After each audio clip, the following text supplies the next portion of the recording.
موجود ہے اور نئی نبی نے شادی کی ہے، اتنے میں رات کی آخری پہر میں حضرت حنظلہ رضی اللہ تعالی عنہ کے کانوں سے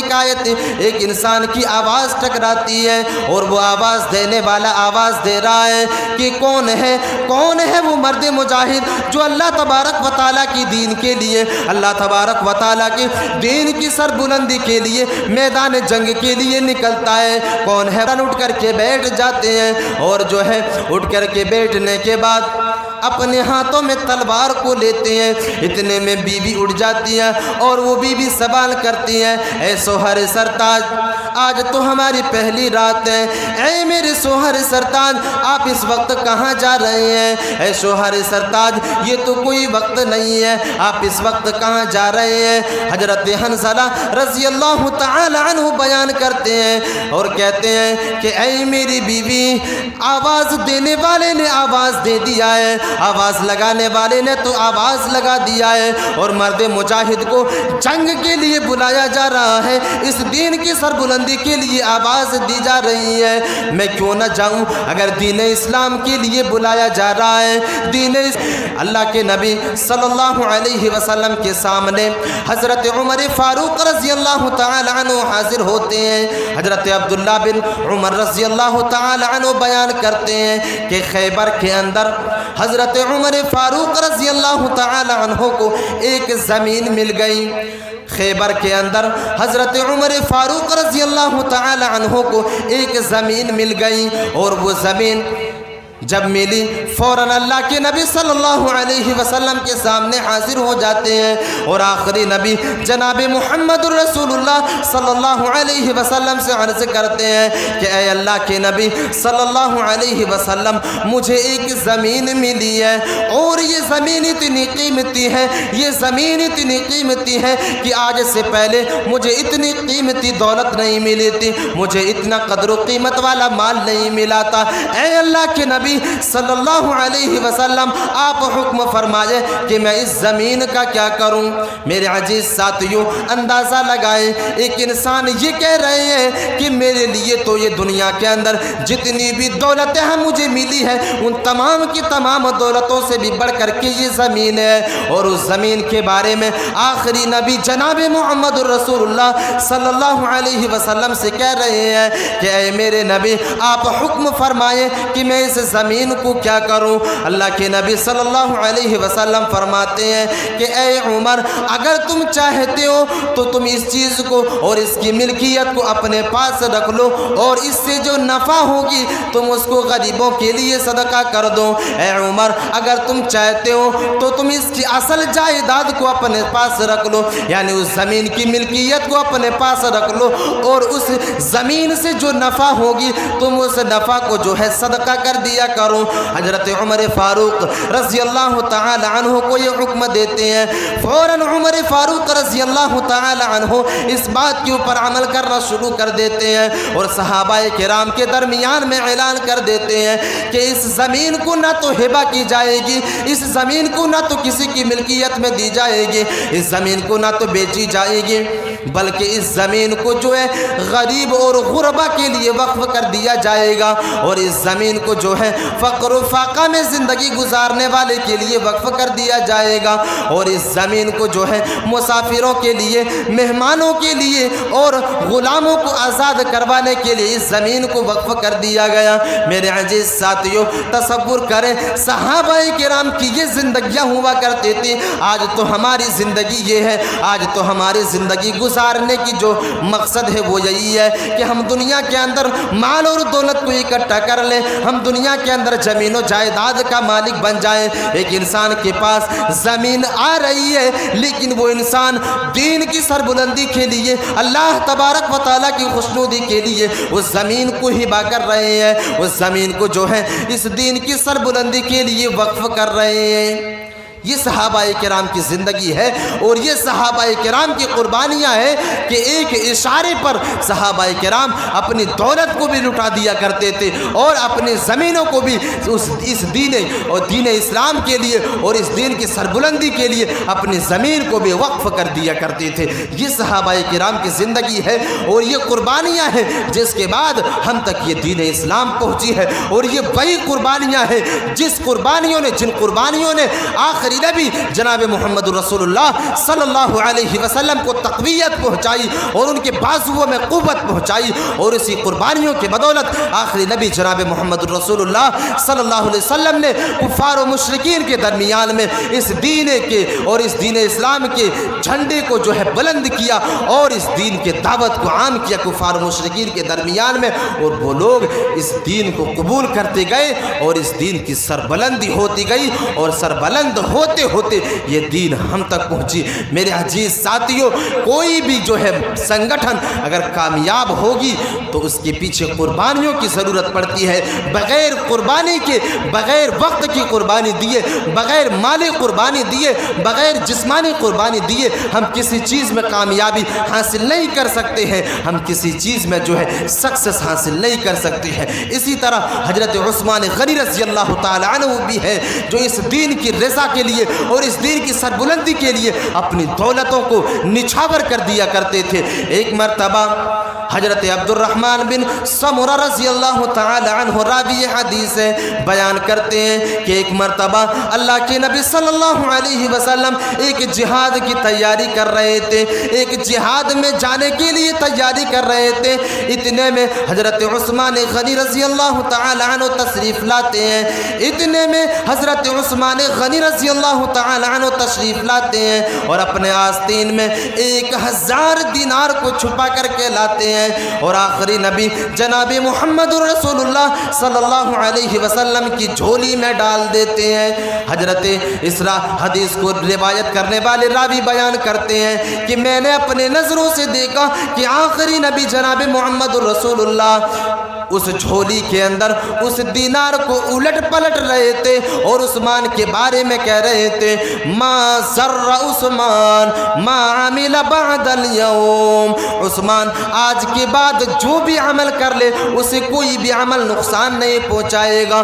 کوئی بھی عمل عثمان کو نقصان نہیں پہنچائے گا۔ آج کے بعد عثمان چاہے جس طرح کے بھی عمل کو کر لے۔ میرے عزیز ساتھیوں، اندازہ لگائے 1000 دینار کو آخری نبی جناب محمد رسول اللہ صلی اللہ علیہ وسلم کی جھولی میں ڈال دیتے ہیں۔ یہ عثمان غنی رضی اللہ تعالی عنہ ہے، یہ وہ صحابہ کرام ہیں جو دین کی سربلندی کے لیے جہاد کی تیاری کر رہے تھے، جہاد میں جانے کی تیاری کر رہے تھے، اور اس جہاد میں جو ہے اپنی دولت کو لگانے کے لیے، اس دین کی سربلندی کے لیے، ساز و سامان کو خریدنے کے لیے پیسوں کی بھی ضرورت پڑتی ہے، دینار کی بھی ضرورت پڑتی ہے۔ عثمان غنی رضی اللہ تعالی عنہ یہ سوچ کر کے 1000 دینار کو تعاون کر دیتے ہیں، 1000 دینار کو اس دین کی سربلندی کے لیے خرچ کر دیتے ہیں۔ میرے عزیز ساتھیوں، یہ صحابہ کرام کی زندگی ہے جو اپنی مال اور دولت کو اس دنیا کے اندر جو ہے نچھاور کر دیا کرتے تھے، اور وہ صحابہ کرام جس کے بارے میں اللہ تبارک و تعالیٰ نے جو ہے اعلان کر دیا ہے رضی اللہ عنہم ورضوا عنہ، جس صحابہ کرام نے اللہ تبارک و تعالیٰ نے جس صحابہ کرام کے بارے میں یہ کہہ دیا ہو کہ ہم تو صحابہ کرام سے راضی ہیں، ہم صحابہ کرام سے راضی ہیں اور وہ ہم سے راضی ہے۔ یہ لوگ بھی دین کی سربلندی کے لیے اور نیکی کی ہوس میں اپنی دولتوں کو خرچ کیا کرتے تھے، اپنی جو ہے مال کو لٹایا کرتے تھے۔ میرے عزیز ساتھیوں، یہ صحابہ کرام کی زندگی ہے، یہ صحابہ کرام کی زندگی ہے۔ یہ تو مالی قربانی ہوئی، یہ تو مالی قربانی ہوئی جو صحابہ کرام نے اس دین کی سربلندی کے لیے خرچ کیا اور اس دین کی رضا جوئی کے لیے خرچ کیا اور اس اللہ تبارک و تعالیٰ کی خوشنودی کو حاصل کرنے کے لیے خرچ کیا۔ میرے عزیز ساتھیوں، اور یہ وہی صحابہ کرام ہے جس وقت جس دین کی سربلندی کے لیے اگر جان کی بھی ضرورت پڑی تو اسی صحابہ کرام نے میدان کارزار میں چھلانگ لگایا، میدان کارزار میں اپنے آپ کو چھلانگ لگا بچایا اور اپنی جان کی بھی قربانی دے دی اور میدان جنگ میں لڑتے لڑتے اس دین کی سربلندی کے لیے، اس دین کو آگے پہنچانے کے لیے اپنی جان کی بھی قربانی دے دی۔ میرے عزیز ساتھیوں، ایک صحابی رسول جس کا نام حضرت حنظلہ رضی اللہ تعالی عنہ ہے، ایک صحابی رسول جس کا نام حضرت حنظلہ رضی اللہ تعالی عنہ ہے، اللہ تبارک و تعالیٰ کے دین کے لیے اور اسی دین کی سربلندی کے لیے کفار و مشرکین سے جنگ کرنے کا نوبت سامنے آیا، کفار سے جو ہے جہاد کرنے کا معاملہ سامنے آیا، اور حضرت حنظلہ رضی اللہ تعالی عنہ اس جنگ کے اندر شریک ہوتے ہیں۔ اس کے واقعے کے اندر بیان کرتے ہیں کہ حنظلہ رضی اللہ تعالی عنہ اپنی پہلی رات میں نئی نویلی شادی کی ہے، اس کے گھر کے اندر نئی نویلی دلہن موجود ہے اور نئی نویلی شادی کی ہے۔ اتنے میں رات کی آخری پہر میں حضرت حنظلہ رضی اللہ تعالی عنہ کے کانوں سے ایک انسان کی آواز ٹکراتی ہے اور وہ آواز دینے والا آواز دے رہا ہے کہ کون ہے وہ مرد مجاہد جو اللہ تبارک و تعالیٰ کی دین کے لیے، اللہ تبارک و تعالیٰ کے دین کی سربلندی کے لیے میدان جنگ کے لیے نکلتا ہے؟ کون ہے وہ نوجوان، کون ہے وہ مرد مجاہد جو دین کی سربلندی کے لیے جہاد کے لیے نکلتا ہے؟ یہ آواز جو ہے حضرت حنظلہ رضی اللہ تعالی عنہ کے کانوں سے ٹکراتی ہے۔ حضرت حنظلہ رضی اللہ تعالی عنہ فوراً اٹھ کر کے بیٹھ جاتے ہیں اور جو ہے اٹھ کر کے بیٹھنے کے بعد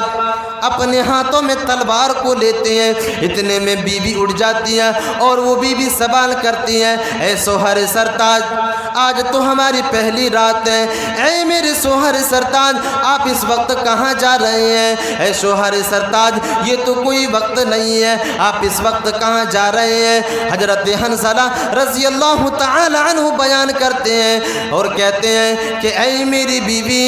آواز دینے والے نے آواز دے دیا ہے، آواز لگانے والے نے تو آواز لگا دیا ہے اور مرد مجاہد کو جنگ کے لیے بلایا جا رہا ہے، اس دین کی سربلندی کے لیے آواز دی جا رہی ہے، میں کیوں نہ جاؤں؟ اگر دین اسلام کے لیے بلایا جا رہا ہے، دین اسلام کی سربلندی کے لیے اگر بلایا جا رہا ہے تو مجھے تو جنگ کے لیے جانا ہی ہوگا۔ میرے عزیز ساتھیوں، حضرت حنظلہ رضی اللہ تعالی عنہ یہ کہتے ہوئے اپنے گھر سے نکل جاتے ہیں اور میدان جنگ کے اندر چلے جاتے ہیں اور جہاد کرنے کے لیے چلے جاتے ہیں۔ مورخین بیان کرتے ہیں، مورخین لکھتے ہیں کہ حضرت حنظلہ رضی اللہ تعالی عنہ اس جنگ کے اندر جواں مردی کے ساتھ لڑتے ہیں اور کفار و مشرکین کو اپنی تلواروں سے جو ہے ان کی گردنوں کو اڑاتے ہوئے جاتے ہیں اور نہ جانے کتنے کفار و مشرکین کو جہنم واصل کر دیتے ہیں، کتنے کفار و مشرکین کو جہنم رسید کر دیتے ہیں اور آخر میں میدان جنگ کے اندر لڑتے لڑتے حضرت حنظلہ رضی اللہ تعالی عنہ شہید ہو جاتے ہیں، اپنی جان کی بھی قربانی دے دیتے ہیں اور میدان جنگ کے اندر لڑتے لڑتے شہید ہو جایا کرتے ہیں۔ میرے عزیز ساتھیوں، یہ صحابہ کرام کی زندگی ہے، یہ صحابہ کرام کی زندگی ہے اور یہ وہ صحابہ کرام ہیں جن لوگوں نے مال کی بھی قربانی اس دنیا کے اندر دی اور اپنے جان کی بھی قربانی دی، لیکن وہ لوگ اپنی جان کی بھی قربانی دینے کے بعد یہ کہا کرتے تھے کہ یہ جان دی ہوئی اسی کی تھی، مگر حق تو یہ تھا کہ حق ادا نہ ہوا۔ وہ صحابہ کرام جو اپنی جان کی بھی قربانی کو دے دیا کرتے تھے، اس کے بعد بھی یہ کہا کرتے تھے کہ اللہ تبارک و تعالیٰ نے ہمیں جس لیے جان کو اس دنیا کے اندر دیا تھا، ہم نے تو اس کا حق بھی ادا نہیں کر پایا ہے۔ آج تو ہم دنیا کے اندر 5 وقت کی نمازوں کو پڑھ لیا کرتے ہیں اور اپنے آپ کو یہ سوچا کرتے ہیں کہ ہم سے بڑا متقی تو اور کوئی نہیں ہے، ہم سے بڑا پرہیزگار تو اور کوئی ہے ہی نہیں ہے، جبکہ وہ اس انسان کو اللہ تبارک و تعالیٰ نے دولتیں بھی عطا کی ہیں، اللہ تبارک و تعالیٰ نے اسے اس دنیا کے اندر قوتیں بھی عطا کی ہیں، اللہ تبارک و تعالیٰ نے اسے اس دنیا کے اندر طاقتور بھی بنایا ہے، اللہ تبارک و تعالیٰ نے اسے اس دنیا کے اندر مالدار بھی بنایا ہے، اپنی دولتوں کو اس دین کی سربلندی کے لیے خرچ بھی نہیں کرتا ہے اور اپنی طاقت کو بھی اس دین کی سربلندی کے لیے نہیں لگاتا ہے، صرف نماز پڑھتا ہے اور ایک آدمی یہ سوچ لیتا ہے کہ ہم سے بڑا تو متقی اور کوئی نہیں ہے۔ میرے عزیز ساتھیوں، اگر آپ کے معاشرے کے اندر کوئی ادارہ ہے، اگر آپ کے معاشرے کے اندر کوئی مدرسہ ہے اور آپ کے پاس دولت ہے اور اس مدرسے کے اندر دولت کی ضرورت ہے، اور دولت ہونے کے باوجود بھی اگر آپ اپنی دولت کو خرچ نہیں کر رہے ہیں، تو آپ سمجھ لیجئے کہ اللہ تبارک و تعالیٰ نے آپ کو جس وجہ سے دولت دی ہے، جس چیز کے لیے دولت دی ہے، آپ اس کا حق ادا نہیں کر رہے ہیں۔ آپ اس کا حق ادا نہیں کر رہے ہیں جس وجہ سے اور جس چیز کے لیے اللہ تبارک و تعالیٰ نے آپ کو دولتیں عطا کی ہے۔ اس دنیا کے اندر صرف اور صرف مستانی کرنے کے لیے آپ کو دولتیں نہیں دی ہے۔ اللہ تبارک و تعالیٰ نے اگر آپ کو اس دنیا کے اندر غنی بنایا ہے، اگر اللہ تبارک و تعالیٰ نے آپ کو اس دنیا کے اندر امیر بنایا ہے، رسوخوں والی زندگی عطا کی ہے، تو اس زندگی اور اس دولت کے ذریعے آپ اپنے علاقے کے مدرسے کو جو ہے مضبوط کرنے کی کوشش کریں۔ اور الحمدللہ ثم الحمدللہ آج ہمارے سماج اور معاشرے کے اندر ایک بنیاد کو قائم کیا گیا ہے۔ آج ملک ہندوستان کا آپ جو ہے سوشل میڈیا کا اندازہ لگائیں اور اندازہ لگانے کی کوشش کریں، اور اس بات پر تدبر و تفکر بھی کریں کہ آج سوشل میڈیا کے اندر کیا چل رہا ہے۔ آپ ویڈیوز کے مادھیم سے اندازہ لگا سکتے ہیں ہمارے مسلم گھرانے کی بچیاں آج فتنہ ارتداد کی شکار ہو رہی ہیں، غیر مذہب اور غیر قوموں کی جو ہے روش کو اختیار کر رہی ہے، ہندوانہ مذہب کو اختیار کر رہی ہے۔ وجہ یہ ہے کہ ہمارے سماج کے اندر بنات نہیں ہے، ہمارے سماج کے اندر ادارہ نہیں ہے، ہمارے سماج کی جو ڈاکٹر ہے، ہمارے سماج کی جو انجینئر ہے، ہمارے سماج کی جو ایڈوکیٹ ہے، اس کے پاس دولت ہے، لیکن وہ یہ سمجھتے ہیں کہ یہ دولت تو ہمیں عیاشی کے لیے ملی ہے۔ یہ ڈاکٹر جو آج اپنے ہاسپٹلوں کے اندر پرچیاں کاٹا کرتے ہیں، وہ یہ سوچتے ہیں کہ یہ دولت جو مجھے ملی ہے، یہ تو دنیا کے اندر ہمیں رسوخوں والی زندگی حاصل کرنے کے لیے ملی ہے۔ میرے عزیز ساتھیوں، تیار رہنا، کل قیامت کے دن ہمارے سماج اور معاشرے کے اندر جو وبائیں پھیل رہی ہے اور جو مذہبی بگاڑ آ رہی ہے، اگر اس کے اوپر ہم نے کوئی ٹھوس قدم نہیں اٹھایا تو سماج اور معاشرے کے امیروں آپ کے غریبان کو پکڑا جائے گا۔ آپ کے پاس استطاعت ہے کہ ادارے کو قائم کریں، آپ کے پاس استطاعت ہے کہ بنیاد کو قائم کریں، آپ کے پاس استطاعت ہے کہ بنیاد کو قائم کر کے اپنے سماج اور معاشرے کی بچیوں کو دینی تعلیم سے روشناس کریں۔ اگر آپ اس سے اپنے دامن کو چھڑاتے ہیں تو تیار رہنا، کل قیامت کے دن تمہارے جو ہے غریبان کو پکڑا جائے گا اور تمہیں اس سوال کیا جائے گا کہ ہم نے تمہیں اس قابل بنایا تھا کہ سماج کے اندر، معاشرے کے اندر ادارے قائم کر کے اور قائم کرنے کے بعد تم اپنے سماج اور معاشرے کی بچیوں کو ارتداد کے فتنے سے روک سکتے تھے، لیکن تم نے قدم نہیں اٹھایا، تم نے قدم نہیں اٹھایا تھا۔ اس کے بارے میں جواب دینا ہوگا۔ میرے عزیز ساتھیوں، اگر ہم اور آپ آج اور اسی وقت ٹھان کر کے نہیں اٹھے کہ اپنے سماج کو سدھاریں گے اور معاشرے کے اندر جو برائیاں پھیلی ہوئی ہے، معاشرے کے اندر جو بگاڑ جو ہے اپنی چڑیں مضبوط کر چکی ہے، اگر ان برائیوں کو ختم نہیں کریں گے تو تیار رہنا کہ اس کے بارے میں ہم سے اور آپ سے بھی سوال کیا جائے گا۔ اس لیے ضرورت اس بات کی ہے کہ ہم اس ادارے کی سربلندی کے لیے اور یہ سمجھ کر کے اس دنیا کے اندر اس ادارے کی مدد کرنے کی کوشش کریں کہ اللہ تبارک و تعالیٰ نے ہمیں وہ مقام، ہمیں وہ مرتبہ عطا کیا ہے، ہمیں اللہ تبارک و تعالیٰ نے وہ رسوخوں والی زندگی دی ہے، وہ دولتیں عطا کی ہے، جن دولتوں کے ذریعہ ہم اپنے سماج کے کام آ جائیں اور سماج اور معاشرے کے اندر جو فتنے پھیلے ہوئے ہیں ان فتنوں کو کنٹرول کرنے میں اپنی دولتوں کو لگائیں۔ تو میرے عزیز ساتھیوں، یہ ذمہ داری ہمارے اوپر ہے اور یہ ذمہ داری جو ہے ہم اس سے اپنے دامن کو چھڑا نہیں سکتے ہیں۔ صحابہ کرام کے دور کے اندر اور آخری نبی جناب محمد رسول اللہ صلی اللہ علیہ وسلم کے دور کے اندر اسی طرح کی برائیاں بھی موجود تھی، اسی طرح کے فتنے موجود تھے، لیکن صحابہ کرام نے ان فتنوں کو ختم کرنے کے لیے، آخری نبی جناب محمد رسول اللہ صلی اللہ علیہ وسلم نے انہیں فتنوں کو ختم کرنے کے لیے اصحاب صفہ جیسی جگہ جگہ کو منتخب کیا اور وہاں پر دین تعلیم کو دیا اور گھر گھر تک دین تعلیم کو پہنچایا اور اسلام کی روشن تعلیمات کو پہنچایا۔ اس کے بعد وہی سرزمین عرب ایک وقت ایسا تھا کہ صرف اور صرف مورتیوں کو پوجا جاتا تھا اور اس کے سامنے اپنے زبین نیاز کو خم کیا جاتا تھا، لیکن ایک دور آیا جب اس سرزمین کے اندر ایک اللہ تبارک و تعالیٰ کی عبادت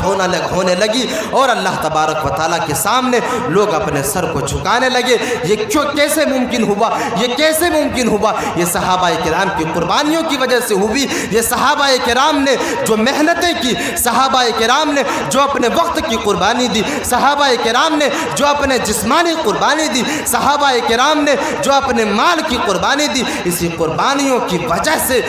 جو ہے سرزمین عرب کے اندر انقلاب برپا ہوا۔ اور آج ہمارے معاشرے کے اندر وہ اسی طرح کی قربانیوں کی ضرورت ہے۔ مال کی بھی قربانی ہمیں اور آپ کو دینی ہوگی اور اسی سے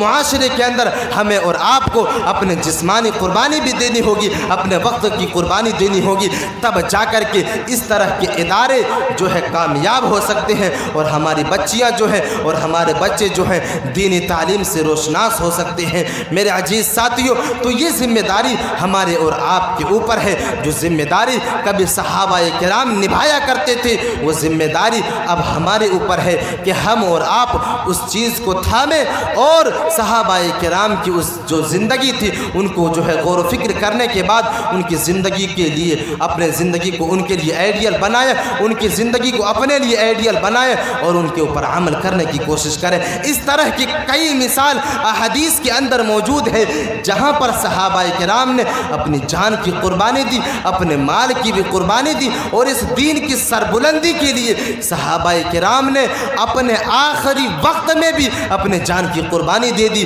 اللہ تبارک و تعالیٰ نے اس کا نقشہ قرآن مجید کے اندر کھینچا ہے، انفروا خفافا وثقالا وجاہدوا باموالکم وانفسکم۔ اللہ تبارک و تعالیٰ نے قرآن مجید کے اندر جب اس آیت کریمہ کو نازل کیا اور ایک صحابی رسول حضرت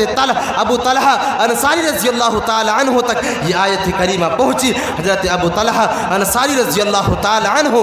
فوراً اپنے گھر کے اندر جاتے ہیں۔ حضرت ابو طلحہ انصاری رضی اللہ تعالی عنہ فوراً اپنے گھر کے اندر جاتے ہیں اور اپنے بیٹوں سے کہتے ہیں کہ اے میرے بیٹو، آج میں نے ایک ایسی آیت کریمہ کو سنا ہے، اے میرے بیٹو آج میں نے ایک ایسی آیت کریمہ کو سنی ہے جس آیت کریمہ کے اندر اللہ تبارک و تعالیٰ کہہ رہا ہے کہ تم میدان جنگ کے لیے نکلو، انفروا خفافا وثقالا وجاہدوا باموالکم وانفسکم۔ چاہے تم جو ہے ہلکا ہو یا بھاری ہو، تم میدان جنگ کے لیے نکلو، تم جہاد کے لیے نکلو۔ اے میرے بیٹو تم میرے لیے جہاد کی تیاری کرو میرے عزیز ساتھیوں۔ اور یہ وہ ابو طلحہ انصاری رضی اللہ تعالی عنہ ہے۔ مورخین بیان کرتے ہیں کہ اتنے بوڑھے ہو چکے تھے، اتنے بوڑھے ہو چکے تھے کہ آنکھ سے بینائی بھی ختم ہو چکی تھی، آنکھ سے بینائی بھی ختم ہو چکی تھی اور کمر بھی جھک چکا تھا، آنکھ سے بینائی ختم ہو چکی ہے، کمر بھی جھک چکی ہے۔ یہ وہ صحابی رسول ہے جس نے نبی کرم جناب محمد رسول اللہ صلی اللہ علیہ وسلم کے دور میں بھی جنگ کا فریضہ انجام دیا، جہاد فی سبیل اللہ کیا، لیکن یہ اپنے آخری وقت پر موجود ہے اور اللہ تبارک و تعالیٰ کی اس آیت کریمہ کے اوپر عمل کرنا چاہتے ہیں اور اپنے بیٹوں سے کہتے ہیں کہ اے میرے بیٹو میرے لیے تو میدان جنگ کی تیاری کرو، میرے لیے جہاد کی تیاری کرو۔ وہ بیٹے جواب دیتے ہیں ابو جان آپ کی آنکھوں کے اندر تو بینائی بھی نہیں ہے، آپ کا کمر بھی جھک چکا ہے، اے میرے ابو جان آپ ایسی حالت میں میدان جنگ کے لیے کیسے جا سکتے ہیں، آپ ایسی حالت میں جہاد فی سبیل اللہ میں کیسے جا سکتے ہیں۔ میرے عزیز ساتھیوں وہ صحابی رسول کہتے ہیں کہ اے میرے بیٹوں اس آیت کریمہ کے اندر کئی اس طرح کا الفاظ موجود نہیں ہے کہ اگر تمہاری آنکھوں میں بینائی نہیں ہے تو تم میدان جنگ کے لیے نہیں جا سکتے، اے میرے بیٹو تم میرے لیے جنگ کی تیاری کرو۔ میرے عزیز ساتھیوں ان کے بیٹے جو تھے وہ جنگ کے لیے تیاری کر دیتے ہیں، ساز و سامان کی تیاری کر دیتے ہیں اور حضرت ابو طلحہ انصاری رضی اللہ تعالی عنہ میدان جنگ کے لیے نکل جاتے ہیں۔ میرے عزیز ساتھیوں مؤرخین لکھتے ہیں کہ جب یہ میدان جنگ کے لیے نکلے تو ایک سمندری جو ہے جہاز کو پار کرنا پڑتا تھا، ایک کشتی کو پار کر کے دوسری جو ہے جگہ پر وہ میدان جنگ کے لیے جا رہا تھا۔ مؤرخین لکھتے ہیں کہ جب یہ دریا کو کراس کر رہے تھے اور جب جو ہے کشتی کے ذریعہ دریا کو کراس کر رہے تھے، اسی وقت ابو طلحہ انصاری رضی اللہ تعالی عنہ اسی کشتی کے اندر انتقال کر جاتے ہیں۔ میرے عزیز ساتھیوں اندازہ لگائیں کہ کتنے بوڑھے ہو چکے تھے، کتنے کمزور ہو چکے تھے، لیکن اتنے بڑھاپے کی عمر میں بھی میدان جنگ کے لیے نکلنا چاہ رہا ہے۔ میرے عزیز ساتھیوں صحابہ کرام کے ایمان کا اندازہ لگانے کی کوشش کریں کہ ان لوگوں کے اندر کس طرح کی ایمان موجود تھی کہ اتنے کمزور ہو جانے کے باوجود بھی وہ لوگ میدان جنگ کے لیے بھی نکلا کرتے تھے، وہ لوگ بھی اتنے کمزور ہو جانے کے لیے بھی میدان کارزار کے لیے نکلا کرتے تھے۔ میرے عزیز ساتھیوں یہ صحابہ کرام کی زندگی ہے، اور آج ہم اور آپ ہیں، ہم ہٹے کٹے نوجوان ہیں، ہمارے پاس طاقت موجود ہے، لیکن ہم جو ہے نماز پڑھنے کے لیے مسجد کے اندر تک بھی نہیں جا سکتے ہیں۔ میرے عزیز ساتھیوں پھر بھی ہم مسلمان ہیں، ہم اپنے آپ کو مسلمان کہتے ہیں، لیکن اس حدیث کے اوپر اندازہ لگائیں اور غور و فکر کرنے کی کوشش کریں کہ اتنے ضعیف عمر ہو جانے کے باوجود بھی میدان جنگ کے لیے نکل رہے ہیں، لیکن ہم اور آپ جوان ہیں، ہمارے پاؤں کے اندر بھی طاقت ہے، ہمارے کمر کے اندر بھی طاقت ہے، ہماری آنکھوں کے اندر بینائی بھی موجود ہے، لیکن ہم اور آپ میدان جنگ تو چھوڑو، میدان کارزار تو چھوڑو، ہم تو مسجد کے دروازے تک بھی نہیں جا سکتے، ہم تو مسجد کے دروازے تک بھی نہیں جا سکتے ہیں۔ میدان کارزار تو الگ چیز ہے، میدان جہاد تو الگ چیز ہے، ہم تو مسجد کے اندر بھی نہیں جا سکتے۔ میرے عزیز ساتھیوں تو یہ صحابہ کرام کی زندگی ہے، اور وہ صحابہ کرام جو نوجوان صحابہ کرام تھے وہ تو تنہا میدانوں کے اندر چھلانگ لگا دیا کرتے تھے، اور آج ایک ہم اور آپ ہیں کہ ہمارے سماج اور معاشرے کے اندر جو ہے اگر وقت کی قربانی مانگی جاتی ہے، ہمارے سماج اور معاشرے کے اندر اگر مال کی قربانی مانگی جاتی ہے تو یہ نوجوان طبقے کے لوگ جو ہیں وہ سب سے پہلے پیچھے ہٹا کرتے ہیں، سب سے پہلے پیچھے ہٹا کرتے ہیں۔ اگر وقت کی قربانی مانگ لی جائے میرے عزیز ساتھیوں، اب وہ دور ہمارے سامنے نہیں ہے کہ میدان جنگ میں جا کر کے جنگ لڑنی پڑے اور میدان کارزار میں جا کر کے جنگ لڑنی پڑے۔ میرے عزیز ساتھیوں اب ہمارے لیے یہی راستہ ہے اپنے دین کو مضبوط کرنے کے لیے اور اپنے دین کو سربلند بنانے کے لیے